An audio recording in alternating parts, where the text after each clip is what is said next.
Hi,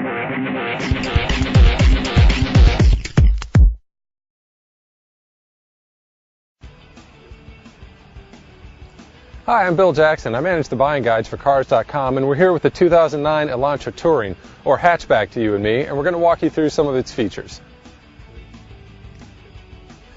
Like we said, this is a hatchback, so the first thing you notice is, I think this hatch opens a little low. I'm not that short, but still this is kind of in the headbutt range. But you do get a nice amount of space behind the second row with the seats in place. A lot of times with a smaller hatchback, you lose all the space back there, but that's pretty good room for groceries and whatnot.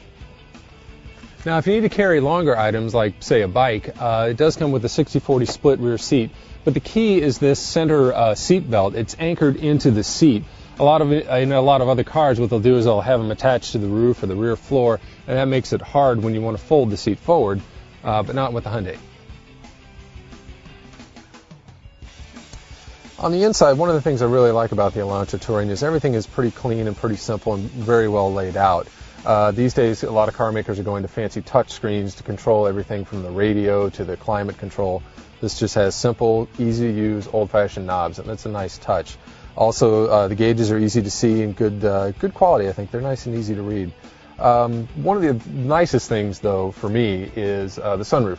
We don't really lose any space, and there's still plenty of headroom despite having a sunroof, and that's not always the case.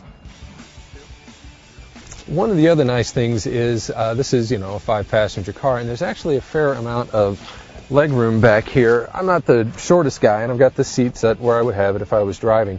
And you can see there's still a fair amount of legroom. I mean, I wouldn't want to try to ride to Kansas in this thing, but it's comfortable enough for a short trip. So with the Elantra Touring, what you get is you get a lot more storage than you would get in a sedan or anything like that. We're not talking large SUV space, but if you don't like an SUV and you don't need that big of a car, I think it's something you should consider. It's got good ride and good room, and it's pretty comfortable. For additional information on this car or any other, go to Cars.com and our blog, Kicking Tires.